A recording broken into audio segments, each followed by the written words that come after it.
Chàng chịt nhau quá mình không biết lái cục mô luôn.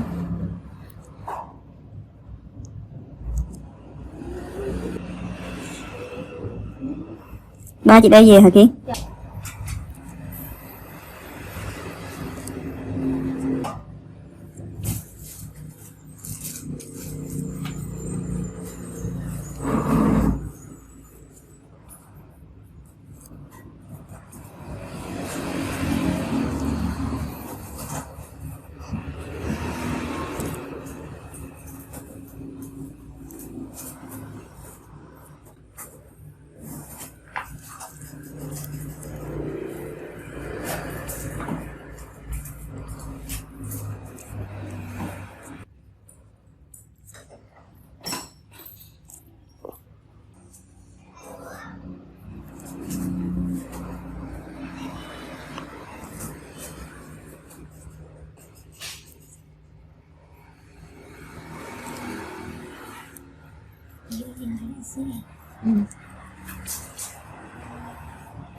Chưa đi 1:30 á, phải làm cái quán làm phụ có chị nè. Rồi Hạo, máu vô.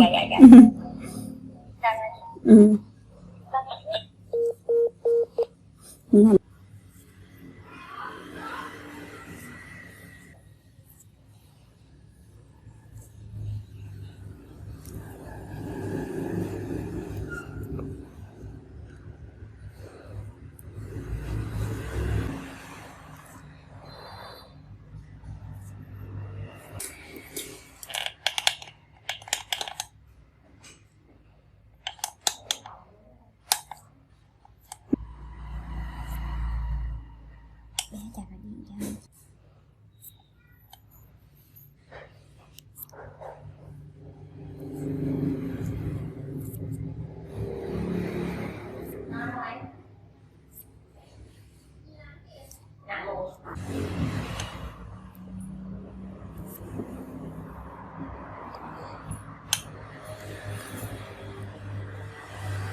Trắng là món rồi. Trắng gì đó.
Này hơi đau nhé.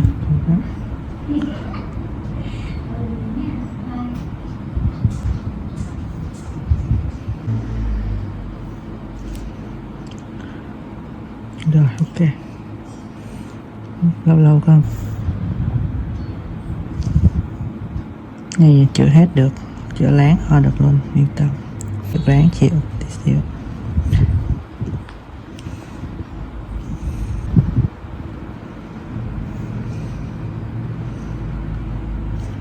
Không xấu, đắp 6 mà chịu như là giỏi.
Chịu quá trời giỏi luôn á.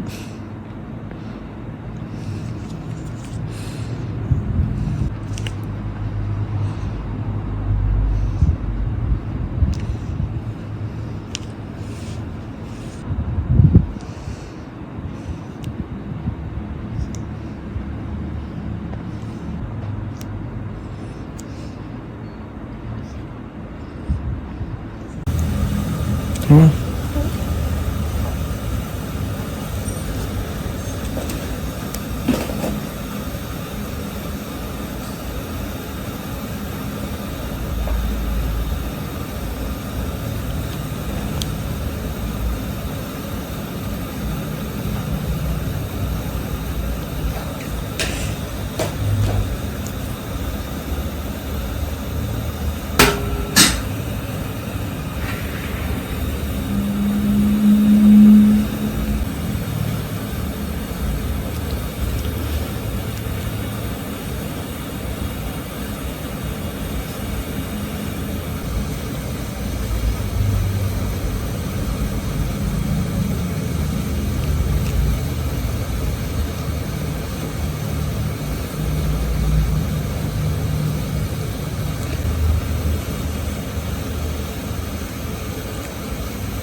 Cố lên.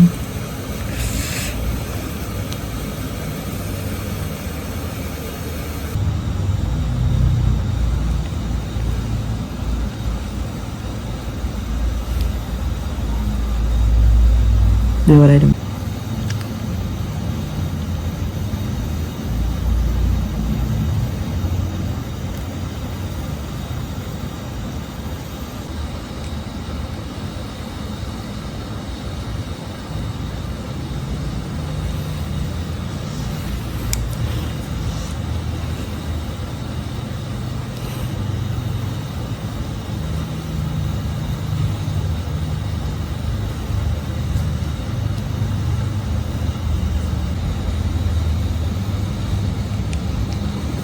Đâm phải đúng cái ra nha nhé, nứt cái lỗ đó. Suzuki step into a parallel universe. Next-gen V-Strom and SV spied with new engine platform. Suzuki's SV650 family, including the V-Strom 650, is one of the most successful and long-lived of modern middleweights, dating way back to 1999, but these spy shots reveal an all-new successor is coming. Spotted undergoing testing in mainland Europe, the shots reveal two models, a naked, SV-type roadster and V-Strom adventure bike, both using the same all-new engine platform. The much-loved old 645 cubic centimeters V-twin of the current SV and V-Strom has finally bitten the dust and has been replaced by an all-new twin, but now not in a V configuration but in the parallel twin layout, which now dominates the category with the Yamaha MT-07 family, KTM 790 and 890 Dukes and Adventures, the Aprilia RS 660 and Tuono 660, and even Honda's expected new 750 Transalp. Exact capacity of the new engine is not yet known, although 800 cubic centimeters seems most likely. It'll also be fuel-injected and ECU controlled and is expected to offer riding modes plus other electronic aids. The new engine also means an all-new chassis. Although the exact frame type can't be discerned from these pictures, it is likely to be a tubular steel trellis, mostly for cost reasons. A matching tubular steel rear subframe can be seen. The monoshock-operated swing arm is in cast aluminium while both models have beefy inverted forks and multifunction LCD, not TFT, digital displays. But that is where the similarities between the two end. The SV replacement has 17 inches cast alloy wheels, twin Nissan radial brakes, a stubby, underslung exhaust and all-new bodywork with styling, particularly at the front with a new headlamp cowling housing 2 stacked LEDs, clearly inspired by Suzuki's recent GSX-S 1000. The Adventure V-Strom version has 19/17-inch off-road style wire wheels, more basic brakes, a higher exhaust, for off-road clearance, bashplate and bodywork and styling influenced by the current model, albeit also with the new stacked headlights. Although disguised, the two bikes look largely finished, suggesting they will be unveiled at the EICMA show in November as 2023 models. Suzuki's new parallel twin models in detail. Parallel lives, outgoes the old, much-loved, 645 cubic centimeters V-twin, and comes an all-new, more conventional parallel twin, similar to that of the MT-07 and other rivals. Sassy chassis. The new frame is likely to be tubular steel trellis, while suspension and brakes comprise beefy USDs and a mix of radial and conventional Nissans. GSX-S styling. SV Roadster replacement may get the GSX-S name. It's no longer a V-twin and has styling clearly derived from the GSX-S 1000. It's stacked. Both models have twin, stacked LED headlights which also debuted on the GSX-S 1000 and are a Suzuki signature. Phil West. By Phil West. You may also like Moto Guzzi V100 Mandello, 2023 on Review. Author Michael Neves. Published October 24, 2022. Updated November 3, 2022. Moto Guzzi's new V100 is no thrown-together parts-bin special. New from the ground up, it's beautifully crafted with design cues from Guzzi's glittering history. Slits in its side panels mimic their 1976 Sierra Leonean Leon's Mans 850 and the top fairing tips a hat to the 81 Le Mans 853. It's evocative stuff, right down to the V100 Mandello's name that pays tribute to at home and a celebration of Guzzi's 100th birthday in 2021. But it's anything but a misty-eyed, two-wheeled reminisce. It's thoroughly modern with a tasteful color dash and lean-sensitive rider aids. Go for the 15,750-pound S model and you get extra goodies like semi-active Olean's Smart EC 2.0 semi-active suspension and an up/down quickshifter, too. In terms of elegance and detailing, the Guzzi puts its sports touring rivals in the shade, but what is the competition? The Kawasaki Ninja 1000 SX, Suzuki GSX-S 1000 GT, and BMW R1250 RS are obvious rivals, but in the flesh, it looks like a lowrider Yamaha Tracer 9, or Honda Northern Territory 1100. The Moto Guzzi's upright riding position even has shades of Aprilia Tuono V4 about it, which is no surprise as they're both developed by Piaggio at their Noali factory near Venice. Technically the Mandello is a different beast to any previous Guzzi. Not only is it fitted with electronics that wouldn't look out of place on a superbike and a new engine, it's also the first production bike to have adaptive aerodynamics, although their effect is minimal.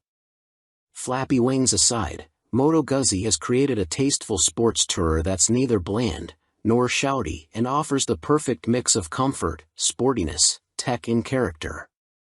It's pricey, but the V100 Mandello is well made with great attention to detail and feels like a machine that's come from the heart rather than just a model produced to fill a gap in a model range.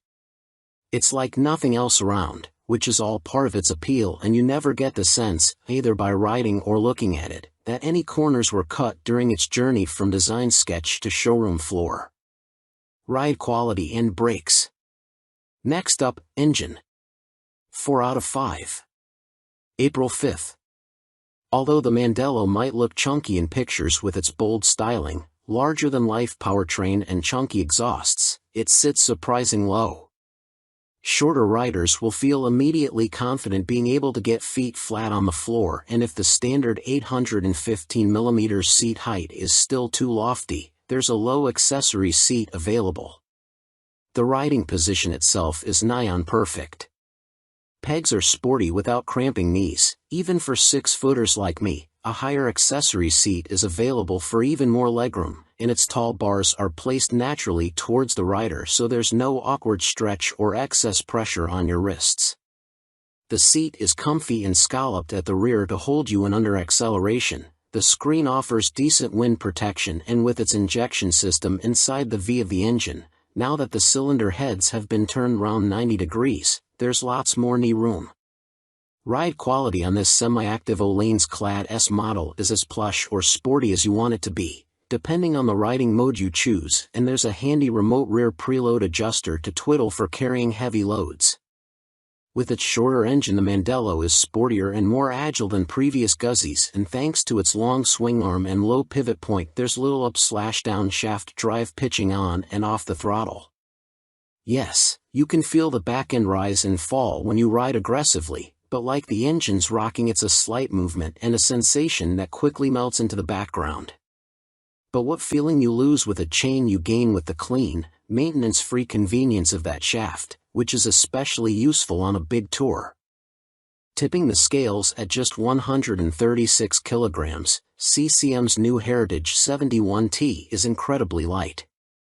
Pull it off its suicide side stand and it feels more like one of those fat-tired electric bikes between your legs than a motorcycle. That's until you thumb the starter and its snarling 600 cubic centimeters motor barks into life. It's a two-wheel riot of carbon fiber and billet aluminium, but the Heritage 71T is also the first production bike to be built using a titanium frame and swing arm. It's why it's so light, and costs a whopping £29,995. CCM have been innovating with chassis tech since they were formed in 1971, by the man who was the C in CCM, Clues Competition Motorcycles off-road aficionado, Alan Clues. The Bolton factory produced the world's first aluminium trials bike, first aluminium bonded chassis, and former 500 cubic centimeters GP star, Neil Mackenzie, won British championships on their Armstrong Badge 350. Based on their popular handmade Spitfire and built to celebrate the firm's 50th anniversary, but delayed by COVID for a year, only 71 Heritage 71T models will be produced. Its minimalist design might look sparse, but the detailing, fit and finish are MotoGP levels of special.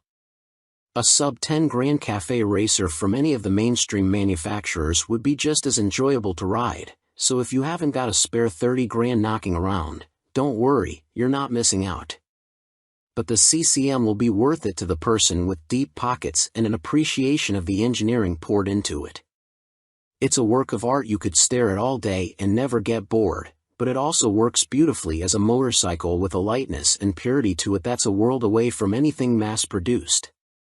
It takes a CCM engineer a week to handcraft the Heritage's aerospace-grade 3L/2.5 VCW5R titanium chassis and apply its brushed satin finish. It's 6 kilograms lighter than the Spitfire's 4139 chromoly steel chassis. Not only is the 71T a featherweight piece of art that draws a crowd every time we stop during our test, it changes the handling dynamics. The chassis isn't as stiff as a steel-frame Spitfire's, thanks to the exotic material's more spring-like properties. But the CCM is still pure, direct, and there's none of the mush you feel riding a built-down-to-a-production bike with heavy components, sound deadening and vibe protection.